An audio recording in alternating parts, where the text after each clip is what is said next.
Ladies and gentlemen, welcome to a realm where reality intertwines with the inexplicable, where the boundaries of reason dissolve into the shadows of uncertainty. Welcome to the political twilight zone. I am your guide through this enigmatic labyrinth, where politics and power take on life of their own. In this dimension, the threads of truth weave a tapestry of intrigue, challenging our perception of the world we thought we knew. In this world, nothing is as it seems, and the truth lies buried beneath layers of deceit. Prepare to venture where reason meets the unexplained, and where the unexplained might just be the ultimate truth. Hi, everybody. Thanks again for joining me here this weekend. I really appreciate it.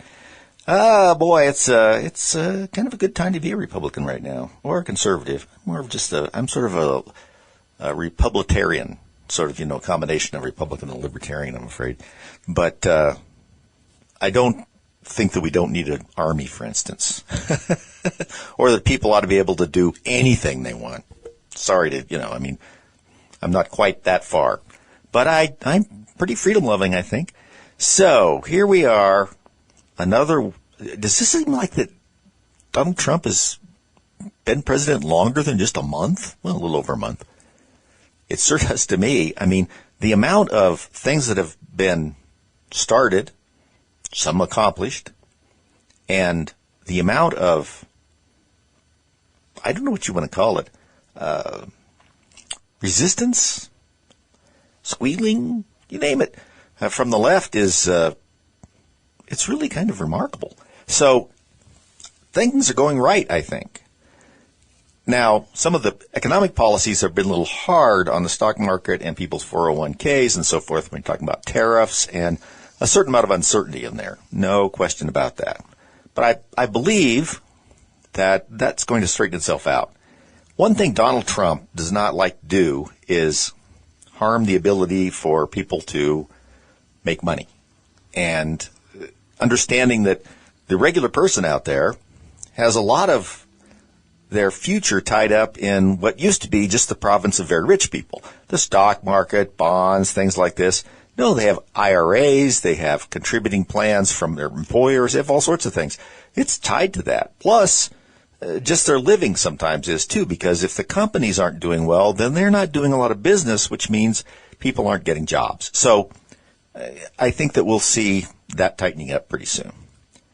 But it's interesting to watch. I've been trying to figure out who's the leader on the left now. I'm not sure it can be Chuck Schumer anymore. He just, his energy level is, well, it seems to be something sort of mechanical. And I don't mean like modern mechanical. I mean sort of like something you wound up in the 40s. He's jerky. He has to read everything. And he doesn't seem to have any real connection to what he's saying. So the I will win, we will win kind of thing that you might have seen on the news is just, well, it's just sad.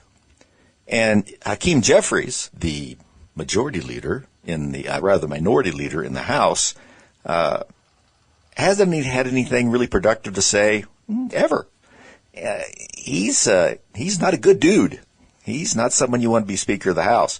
And if we keep screwing around with this narrow margin that we have, they might take it back in 2 years. They'd like nothing better than that. And they could stop pretty much everything. And of course, what are they going to do? Well, they're going to impeach President Trump again. I don't think they can stop themselves. I think it's a very bad idea for them. Not do I think it's a bad idea in general. I think it's a bad idea for them. But I don't think they can stop themselves. Because they don't know what to do. They've tried all of this stuff. Impeached him twice, investigated him, charged him this, that. And it hasn't worked. But I don't think they see anything but the same buttons to push. The same things to go through every day. They don't have any, so we say, creativity about it. And I think people recognize that. And they're getting a little tired. I was impressed, for instance, this week that the president had his first full cabinet meeting, which was pretty neat. I really was impressed with the people he has in his cabinet. We had, I know this isn't just a partisan political thing, although it's hard to keep it out, but we had one of the weakest cabinets under Biden that I can never remember. It was just chock full of people that had no connection to the jobs they were supposed to be doing, who were, I think, best described as dim and not particularly aligned with the values that we believe are in the best interests of the United States. And that seems a funny thing to say about people that are officials, that are supposed to be executing things in the interest of the United States. And I just didn't see any of that. It was weird. And if those of you that watch Gutfeld on Fox News, and a lot of you don't have the cable because it's way too expensive, I don't blame you, but he's pretty interesting to watch. And it reminded me, actually they had a show this week that I watched that had two things that reminded me. One is he reminded me about some of the sort of second layer of cabinet officials, the first layer too, but second layer cabinet officials under Biden. Remember we had Rachel Levine, then we had the gentleman, Samuel Bankman-Fried? No, I don't think that's not it. The gentleman who was in charge of the nuclear waste disposal, who enjoyed shaving his head. He had a little mustache and wore some very stylish women's clothing every day to work, which apparently he was getting by running off with people's suitcases from the airport. And we had that. I mean, and if you just think back, it seems surreal. I mean, I almost feel that way about the COVID stuff. You know, when we were under lockdown and everything, I look back at that and it seems, could that have really happened? Some people really do know that it happened because it ruined their businesses and a lot of other things. Just in terms of looking back on it and having a sense of what's really going on versus what happened is, it's very strange to look back on it. And we look back on this thing with Biden's cabinet and people, and it's a little hard to imagine that we thought I don't think we did think those people were competent, but it's hard to imagine, and he thought, well, of course he thought those people were competent because he was so incompetent he probably didn't think about it at all. They just drug people in there who had representation of particular interest groups. Remember, most of the Democrat Party, especially the liberal wing of it, is not made up of constituents. It's made up of various pressure groups, various thises and thatses and isms and, that's what it is. It isn't like we're all united in one thought about, moving forward in the best interest of the country. No, everybody has their own agenda. And so with that in mind, you have to pick people who check those boxes. I know that's a common phrase, but it's kind of true. So that you can say to this group, see, I'm on board with you. And then you pick someone else, see, I'm on board with you. And it doesn't really have anything to do with your reality. I have no idea what Joe Biden, for instance, thinking, even when he was, able to think, which was a band, I think it stopped about 92, something like that. But it doesn't tell anything about it. It's all about putting together some strange, weird coalition of diversity. I was trying to think about what, in many instances, diversity really works for, and there's not many things it does. For instance, let's just take sort of a 19th century example. I would like to pull a wagon. It's a heavy wagon, so I will need several sources of pulling power. But I want diversity. So I'm going to find a horse, an oxen, a donkey, and a St. Bernard. I'm going to lash them all together with some sort of, be a very interesting set of material to get them lined up on the wagon. But now, this is quite diverse. Do I think this is going to, one, work, or two, if it does move at all, that it couldn't be done immensely better with a more homogeneous approach that's somehow connected to the best way to move the wagon? Of course not. It's a silly idea. And that's where we were ending up. The idea that it didn't matter if the persons or even the policies were aligned with the mission. They had to be aligned with an outside viewpoint, people looking in, not seeing if they're doing their job, but seeing if the right sort of attributes are present. And then ignoring the attributes like, can they do it? How's that going for them? Do we get our money's worth? Stuff like that. Completely out the window. It's really crazy. We'll be back. Oh, everybody, thanks for sticking around for the second segment here. I wanted to devote the second segment to talking about that Zelensky-Trump meeting yesterday, because I thought it, those of you that didn't see it, and of course all of you have seen pieces of it by now if you weren't seeing it live, pretty interesting. Here's a technique that I've employed, is if you have cable and you have a DVR, I've set my DVR to record some of these shows that I think have good news on them when I'm gone. And then in the evening, I can fast forward through them, and you would be surprised at how little time it takes you to hit upon actual news or things you're interested in. It's kind of surprising to see not only how much time you sit through on commercials. I mean, understand that commercials they're annoying, but that's how they make their money. But the amount of time that's just fluff in a lot of shows, it's pretty interesting when you do it that way, because you just keep zip, zip, zip, and you keep going, okay, zip, zip, until finally, okay, there's 3 or 4 minutes of this, and then you go on to something else. So you can really set a time on your DVR, record a couple shows you know are going to have some good news on them or something you're interested in, and really just plow through them if you want to. I mean, if you really want to see how time is, I don't know if wasted isn't the word for it, but when you record a football game, baseball's the same way. And if you were to fast forward through the time between the actual plays, it's not very long. It's surprisingly short and exciting, I have to say. But yeah, I mean, we've gotten so used to, just a lot of downtime between action in those kinds of sports. It's a little bit like that on some of these news channels. There's a lot of downtime and there's a lot of repetition. One of the things I get tired of, like with the Zelensky-Trump interview, is because there's a lot of cool stuff, fiery words and exchanges, and I think some truths were told. But the thing is you have a situation where you get these news shows where they play something, tell you about it, talk a little bit about it, then a news show starts, and they do the exact same thing with just different people. And it's just over and over and over again. Now, that exchange that they're talking about, let's say, is important, but it's not the only important thing in the world. Now, I understand they're thinking that, well, not everybody's watching for 2 hours or whatever the case may be. I get that. But you got to stick something else in there once in a while, at least between these things, and say, this is our lead story, if you haven't heard it before, and this is also what's going on. And that seems to be dropping off. The secondary and tertiary kind of news stories that you would expect to come out of most of these news stations, even Fox, Newsmax is a little better, but nevertheless, it's you see how focused we get on things anymore, and I think that's kind of a bad thing in the long run. It's not horrible, but it's because we jump from crisis to crisis, don't we?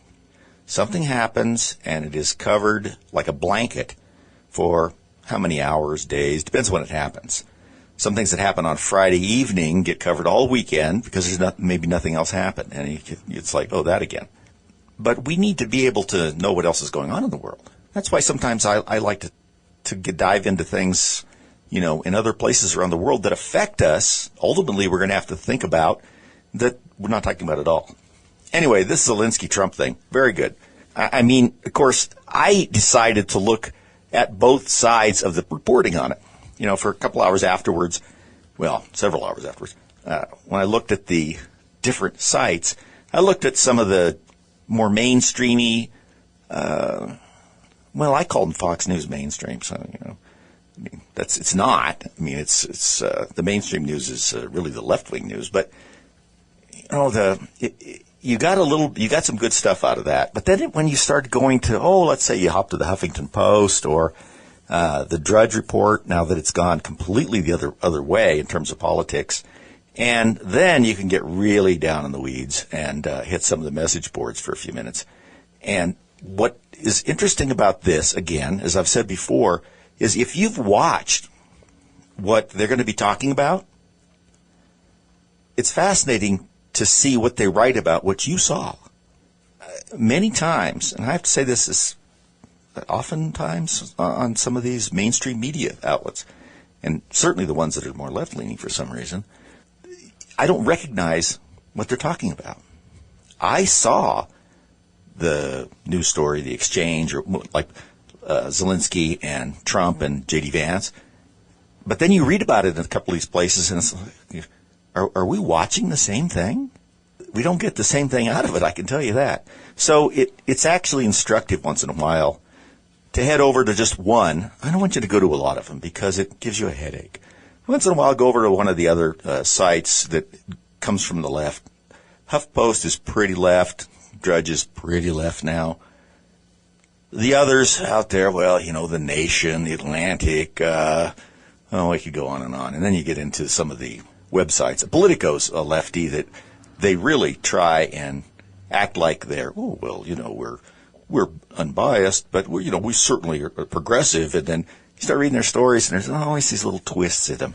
But it gives you some idea of how little actual news we get if you don't watch multiple sources sometimes. Anyway, so Zelensky decided he wasn't going to go to the joint press conference yesterday. He got beat up pretty good in front of everybody. And he sort of asked for it. Well, he wasn't expecting it to go that way because it's never gone that way before with other leaders, certainly not in Europe, and certainly not with the United States when Biden was here. First of all, Biden probably didn't know who he was. Secondly is that Blinken and those people just, ask him, how much do you want and where can we deliver it? And so now he's in a completely different situation. Trump wants to get this thing resolved, wants to see the war ended. And Zelensky is afraid that if he gives up anything, he ends up feeling like he's given up everything. And I sympathize with that. I also understand, and I think the president does as well, that after two sides have been killing each other and doing some pretty horrendous things to each other for 3 years, it's hard to put that behind you and negotiate some kind of peace. This is not an easy thing to do, and I'm not suggesting it is. And it's certainly frustrating for Zelensky because he has to realize that without the West's support, particularly the United States, this would have been over a long time ago. Now, Putin wasn't so impressive in the beginning either. Let's keep that in mind. He had some tactical mistakes in his deployment and frankly showed some, well, I would say cracks, but I think we'd call them crevices in the Russian war machine. But nevertheless, if without us, there would have been a more decisive situation by now. Zelensky knows that. And he's even admitted that how little of the money we've sent over there that they can account for, which surprises me. It disappoints me a lot, but it surprised me a little bit that they'd admit that. We suspect that, but, Nevertheless, we imposed no oversight on the money that we sent to Ukraine. Remember, every time someone tried to add an inspector general or some sort of oversight to the money being distributed to the Ukraine, the Democrats would not allow it, which makes you want to really examine that money. I don't know this because we haven't really broken into it. I'd like to see Doge look into it. But was some of that money bounced back into other organizations, NGOs, and spent on other things? We don't know. And remember, this whole NGO thing, by the way, is quite a racket. Non-government organizations, most of them file as not-for-profits. They're not-for-profits as opposed to a charity, right? And not-for-profit means that they have a lot of leeway. It's not like a charity. A lot of leeway in what they do so long as they follow some financial guidelines. And to be, complimentary when we see it, these guys who do this have figured this out. It's a great way to siphon money. The government can give money to an organization to do things that the government cannot do or is prohibited by law from doing. And we've never really drawn that line. We draw the line in the criminal law. For instance, if I can't get a search warrant for a residence for a bunch of drugs or whatever the case may be, I can't go hire a private person and direct them to go to that residence, get in there, and search it. First, they'd be committing a crime. But let's say they weren't. Say they were invited in. They just start snooping around. I can't have someone specifically do something that the Constitution would not allow me to do. Yet we've seen a fair amount of that with some of these NGOs and even some of the big tech firms, where they're giving contracts to get information back to the government that I'm pretty sure the government couldn't get without them supplying it, for money. In other words, so they collect the information in a way that the government can't, and the government buys it. That's a pretty interesting runaround. But I think that we've got that figured out for now. At least we know what's coming. What a puny plan. Look around you. All right, we're back. Thanks, everybody. I'm not completely off the subject of these interchanges and what's going on with Ukraine, Zelensky, Trump, and J.D. Vance. I thought that it was an interesting setup. Trump knew that he was getting into some areas that were going to be controversial. And instead of, shooing the press out, he wanted them to see how we go. This is how we do it. And these are the responses we get, and this is what we say back. Clearly, Vance was in there to jump in and provide his support, which was nice to see. J.D. Vance is a smart guy. I mean, that sounds silly to say, but there's a lot of people who you can't say that about in government, sometimes on both sides of the aisle. He's not one of them. He not only is a smart guy about these sorts of things, but, he has a grasp on some of these other areas that others don't. For instance, he's pretty good in tech because of some of his background and so forth. But nevertheless, he's there, and he's not going to get pushed back. And so Zelensky, I know, felt like he was teamed up on, and he was. But he didn't really have any answers.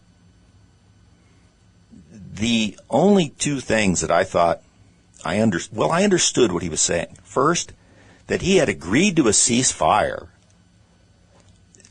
with Russia. Well, I can't remember when it was, 2019.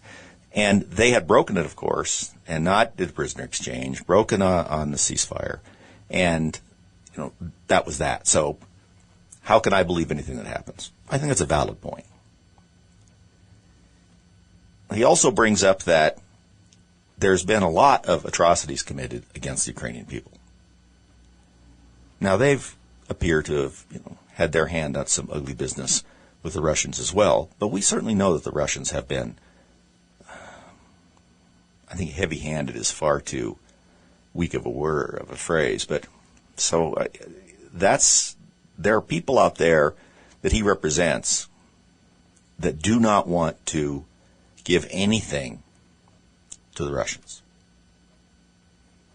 They've been harmed enough that they no longer want to see anything except victory there. That's an elusive concept for the Ukraine. We all know that. Trump's right when he talks about how they wouldn't be there now if it weren't for an enormous influx of very sophisticated military hardware into that country. And I will also say, the Ukrainians have been very innovative in their use of some military hardware and really inventing some. Their use of drone technology against armored vehicles, things like that, and now they're using it against all sorts of stuff, is really pretty fantastic in terms of its progress. Now, Russia started using it as well. I'm sure others will do it, but I think that they were pushed into the corner. Remember, we always talk about necessity is the mother of invention. Well, if you look back in history, a disproportionate amount of inventions of certain kinds, maybe all kinds, have been accelerated by national crisis, usually wars, because everything's on the table. The best people are put together. The roadblocks are usually pulled aside, at least most of them, and things get done. It's happened with some medicine. It's certainly happened with military hardware. And it's happened with the hardware that we've developed for the military that then has had very effective uses on the civilian side. So they were in that position, and they came up with this drone technology. They're able to build some of these drones for less than $1,000. They're pretty effective to deliver a charge of an explosive, to a tank that's worth millions of dollars, to someone who's sitting in the forest out there directing things, who might be in a command center.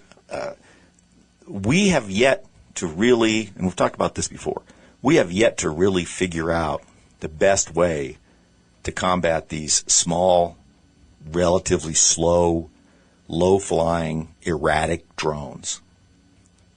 What they do is not something that we have built into for prior missions of defensive systems, because the offensive weapons we've been trying to counter don't work that way.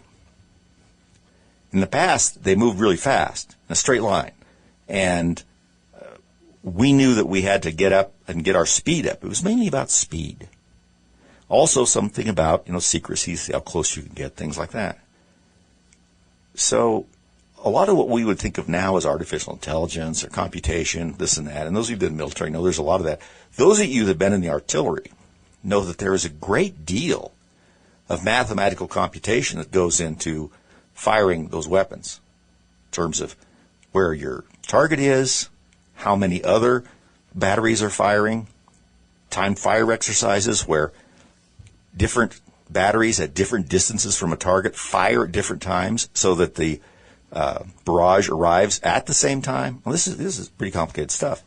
Well, we're now employing all sorts of that stuff, obviously, in intercepting drones, well, when I say drone, what I think of is like some of the big drones that we have. Predators, Golden Knights, stuff like that. But they still are big enough to where we can see them coming and get a better lock on them. Something that's the size of your kitchen table is a lot harder. Flies 20 feet above the ground, maybe 30. As a human operator who can jig it back and forth so that you can't get a line on exactly what it's doing. Very hard to intercept. That's a kind of a new thing. You can calculate a trajectory on a missile that's coming at you, and maybe if it's coming too fast, you can't. This is what our hyper-velocity missile programs on all the sides are trying to do. But eventually, they're going to be countered by something just as quick as they are in terms of calculation. But you're trying to figure out a velocity, a ballistic arc, whatever the case may be, with a human-controlled, low-velocity, low-flying drone. That's pretty tough. Ukrainians really got themselves, I think, in a good spot with that kind of technology. In terms of, like we talk about, is this sort of economic warfare, in terms of your exchange, and don't think that doesn't make a difference. If you're exchanging, multi-million-dollar equipment and ordnance for a few $100 equipment from the other side, that's, no matter how rich you are, that is not good. And it can, in fact, lead to very bad situations. And it can also put the side that is knocking things down very cheaply in a much better bargaining position. I think that Zelensky is in a decent bargaining position. We know that Trump was saying you don't have all the cards, and that's probably true. He doesn't have the ability to really defeat Russia. We've talked about this before. What's the plan?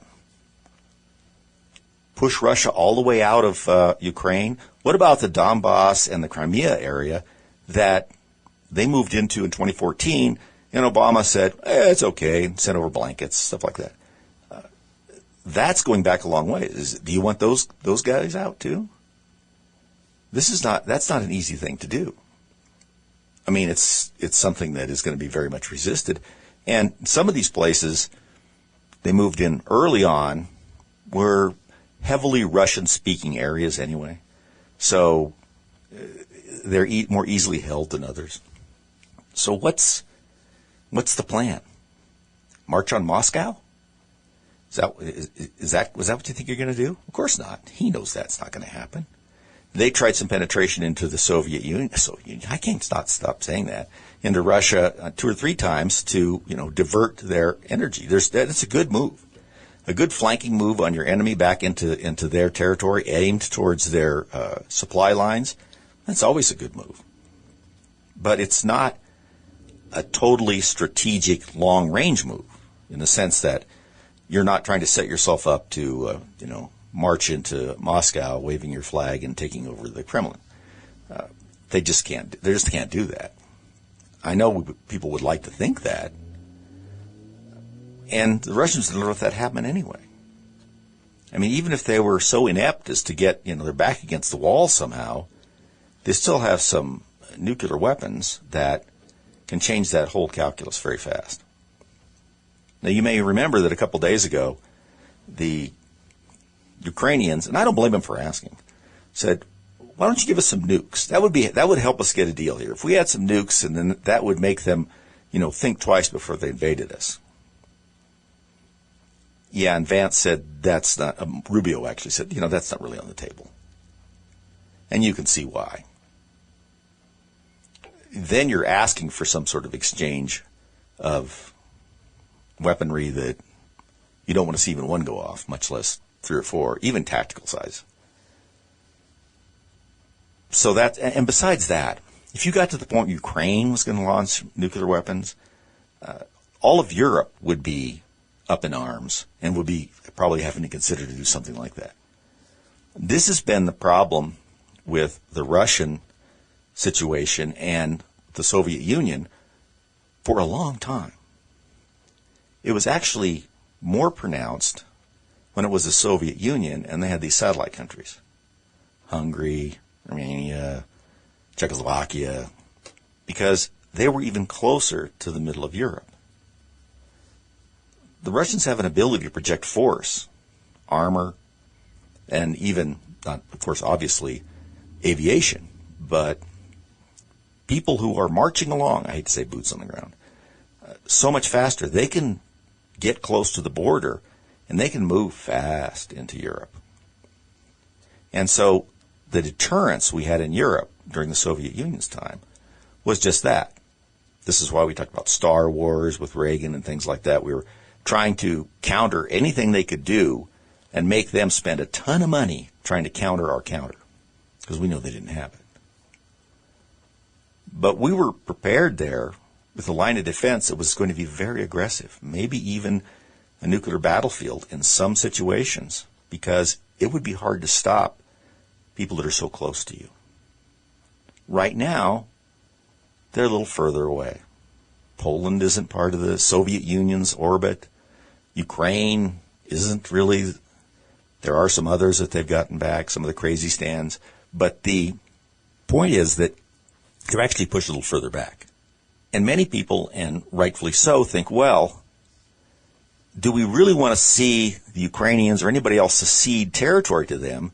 Because it's not just that, like, oh, we're acting like they won and we're, all sort of PR stuff. It's also allowing them to be closer and closer to the center of Europe. The closer you are, the faster you can move. So that is a big consideration. This is why a lot of the satellite imagery, a lot of the intelligence that we collect is about troop movements and the movements of ordnance around in Russia and Russian-controlled areas, because we're pretty sure that before anything of consequence happens, there's going to be a massing of ordnance, troops, the whole business someplace. Now, if you have a big enough army, you can mass troops at 2 places and throw them off quite a bit. Not many people have that big of an army. Remember in World War II, when we were doing Operation Overlord, the invasion of Normandy, that we wanted to keep the Germans off balance about where we were coming. Even though we were massing a lot of ships, tactical stuff, and so forth across the channel from Sword Beach and Omaha Beach and those guys, the fastest way across from England or Britain to the continent is at Calais. And that has been a traditional place where armies have crossed for a really long time. We're talking like Romans.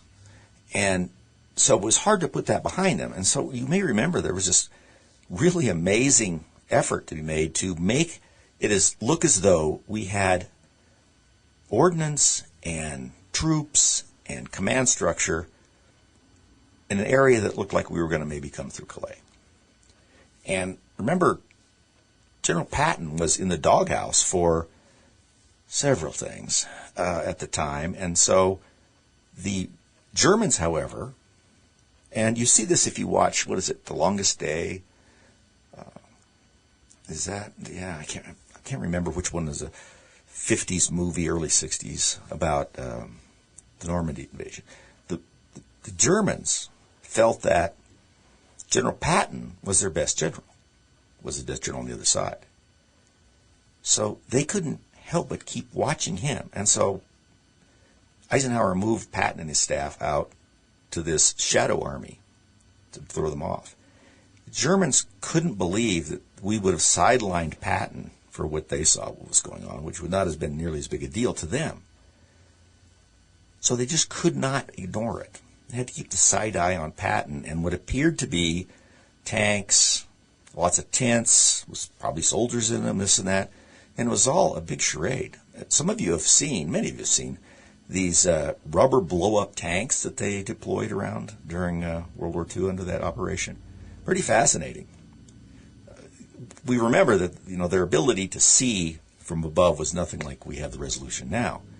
So from a spy plane of that vintage, everything looked pretty real down there. You put up a big camp, you put up tents, you put up a command tent, this and that, you hire a few people to walk around, and you can give the simulation of a big area. So that could be something that could happen with us, although we're much more technologically advanced on that now.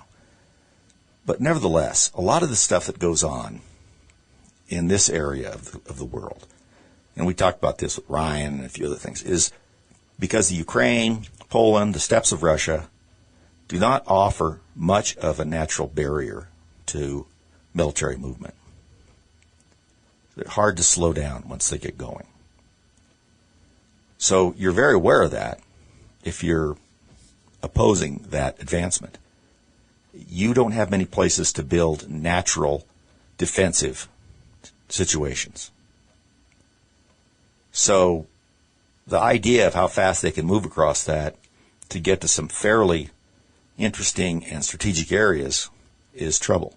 That's why we were there, like I said, we were there with really, our missile defensive screen that Reagan put in there to say, look, we're going to slow you down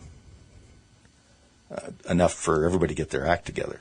Now, what we've seen from Britain and France, and to some extent Germany, that I'm not sure they get their act together in any kind of time that would be effective. We have, particularly in the European continent, we have been their shield and sword behind that shield for so long. These guys have not spent hardly any money. This is what Trump talks about on their military. They just haven't been building it up. Now, to be fair, I think France actually is now meeting their 2% requirement. Germany has always drug its feet. The Germans, for a while after World War II and everything, had some guilt. They didn't want to have a big military. Some of the more left-wing empowerment that came in West Germany and so forth felt like they just didn't want to appear to be a military power. It was hard to get them to do that. Understandable, but not very effective, especially when at that time they were the real economic power in Europe. They probably still are, although they're really weakened now. Nobody's a particularly great economic power in Europe right now. France isn't. Great Britain is. Great Britain. Pretty soon we can take the great out of Britain, I think. It's very sad there. Hopefully something can get turned around. I'm not going to see it with Starmer, this the prime minister they have now. That's not going to happen there. So something's got to break loose. But these countries are not prepared.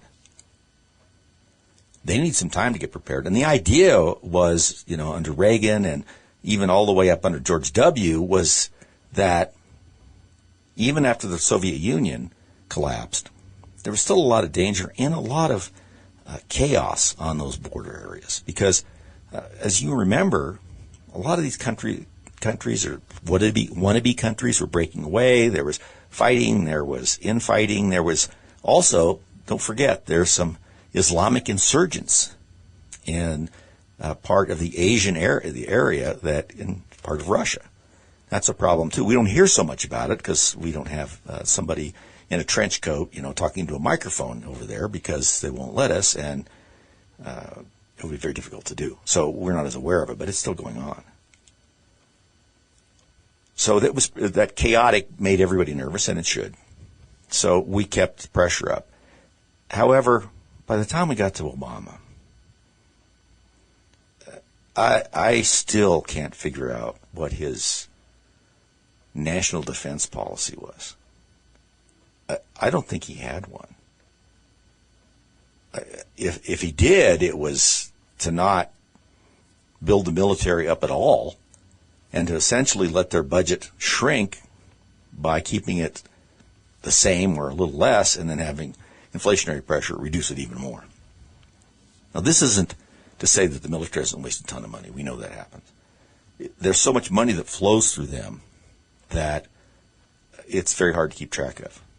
This is why Doge is so important, because now we can keep track of money by going through the transactional history within the payment systems, because that's what Doge is doing. Not having hearings on it to bring somebody in here and talk about it that either doesn't know anything or isn't going to tell you anything, and you have to drag it out of them. You go right to the transactional systems. You paid this money. You paid them to these people. And now some of the artificial intelligence can track some of that money to some of these other organizations, these third layer and fourth layer organizations that get distributed money out of the federal government. That's what they're doing now. So we have to be able to respond ourselves to things that are actually in our national interest.